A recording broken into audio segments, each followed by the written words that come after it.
bahagia itu pilihan. Titik. Nah, banyak orang yang bahagia itu untung-untungan jadi judi. Biar mau bahagia, mau nggak untung-untungan. Hari ini bahagia, ya udah. Hari ini nggak, ya udah. Tapi dia nggak ngeset ininya. Sip ya. Jadi sekarang kalau ada orang ngomong, aku nggak bahagia gara-gara dia, itu absurd banget, Bu, Pak. Nggak ada yang bisa merenggut kebahagiaan kita, kecuali kita yang memindahkan proyeksinya. Mau ada orang ngejelekin, ngerendahin, kalau proyeksi dan saya dengar ini, oh ini cuma suara, selesai. Betul nggak? Yang ngebuat kita nggak nyaman karena kita menolak itu, nggak cocok sama keinginan. Betul nggak, Bu, Pak? Sampai sini oke? Sampai sini oke? Nah, puncak dari semua, kalau kita sholatnya khusyuk, kita akan memproyeksikan hanya kasih sayang, gitu aja. Berarti sholat itu apa? Melakukan sebuah progres untuk terus-menerus memperbaiki proyeksinya. Karena proyeksinya tidak datang dari luar, tapi datang dari dalam. Sampai sini oke? Berarti Ibu Bapak maaf ya, kalau kita benci sama orang dan kita tidak memaafkan orang itu, yang rugi siapa? Nah gitu. Oh jangan, kita nggak enak ya. Ibu Bapak aja ya.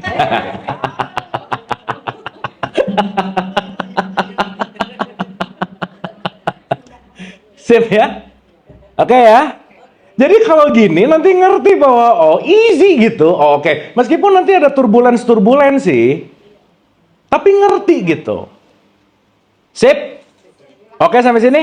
Oke. Nah, sekarang pertanyaan. Kejadian ini semua di luar diri kita atau di dalam diri kita?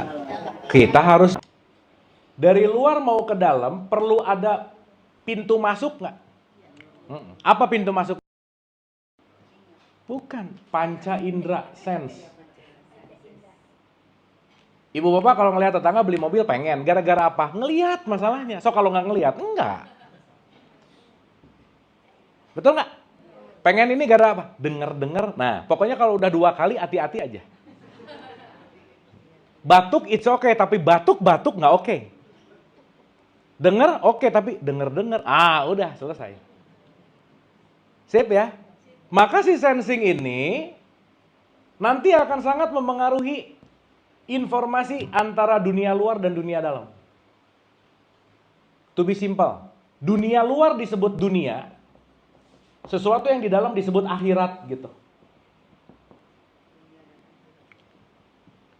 Jadi dunia dan akhirat nanti atau sekarang? Sekarang. Ini dunia, di dalam namanya akhirat. Maka kalau akhiratnya beres, dunia beres nggak? Iya, kalau kamu ngeberesin proyeksi, semua beres dunianya. Sampai sini oke? Sip ya? Ya, sekarang saya tanya, berarti ada receiver nggak di sini? Ada sesuatu yang nerima informasi dari pendengaran penglihatan hati nggak? Ada. Maka, yang paling luar dalam konteks tubuh manusia atau diri manusia, inilah yang disebut jisim atau jasad. Kenapa perlu jasad, Bu, Pak? Ya kalau nggak ada jasad, nggak ada wadahnya. Betul nggak? Kalau kita nggak ada wadah, nggak akan kelihatan.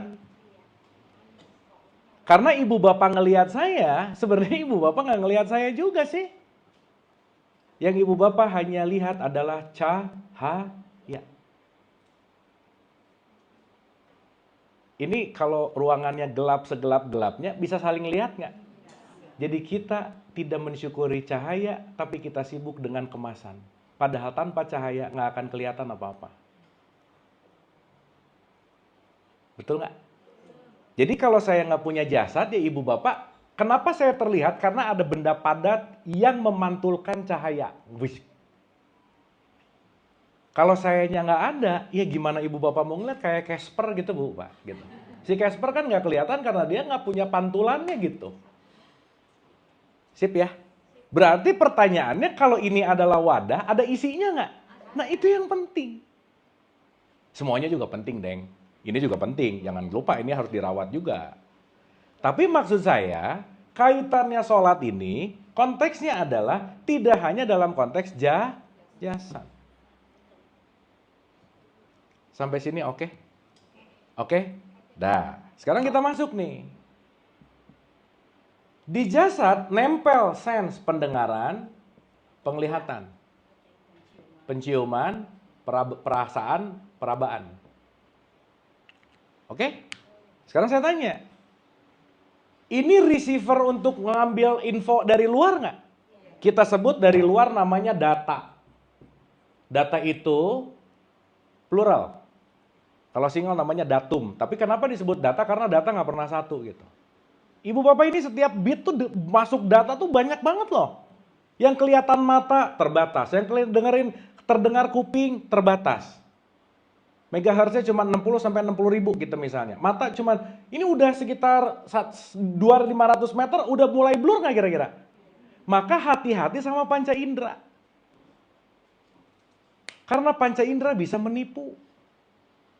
Contoh, ini punten ya kalau bosen dengerin saya ngasih contoh ini. Ibu bapak tahu ya kalau ada orang bagus di foto namanya fotogenik, tahu ya? Tapi ada orang tipikal jauh genik, dari jauh oke, dari dekat biasa aja gitu. Jauh genik. Ini jauh genik deh. Wih, dari jauh kelihatannya oke banget, dari dekat biasa aja. Berarti bisa tertipu oleh panca indera. Betul nggak? Ini ada gelas, ada diisi air. Saya masukin spidol. Jadi bengkok nggak? Ya, berantem loh. Bengkok, enggak, lurus. Dicabut, lurus, bengkok. Lurus, bengkok. Oh iya ya, ternyata itu semua hanya tipuan optik. Kebayang nggak? Dari jauh udah ngejudge, udah marah, udah benci, selesai. Berarti kita perlu aware terhadap pendengaran, penglihatan, atau sense dulu nggak kira-kira? Ibu bapak maaf ya.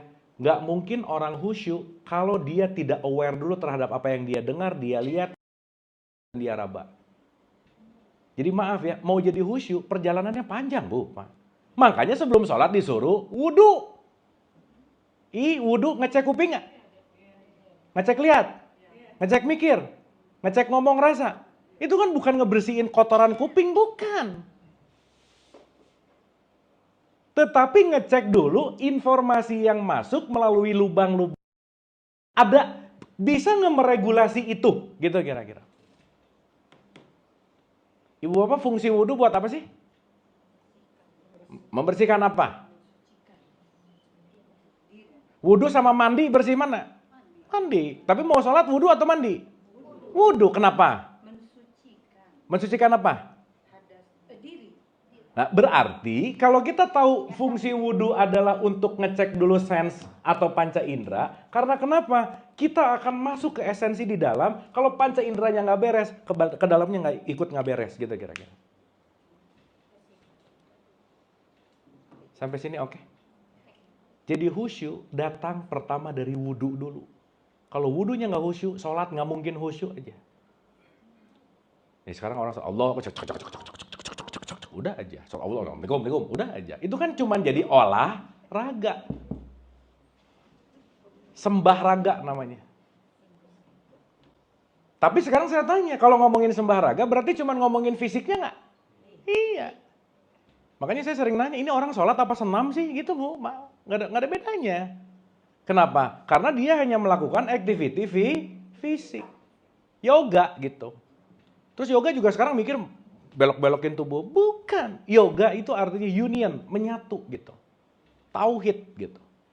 Nah sekarang memandang sholat apa? Udah jadi padatan gerakan itu. Sok saya tanya, mohon maaf nih. Ibu bapak bisa ngelihat orang sholat nggak? Ih nggak bisa. Yang ibu bapak lihat gerakannya.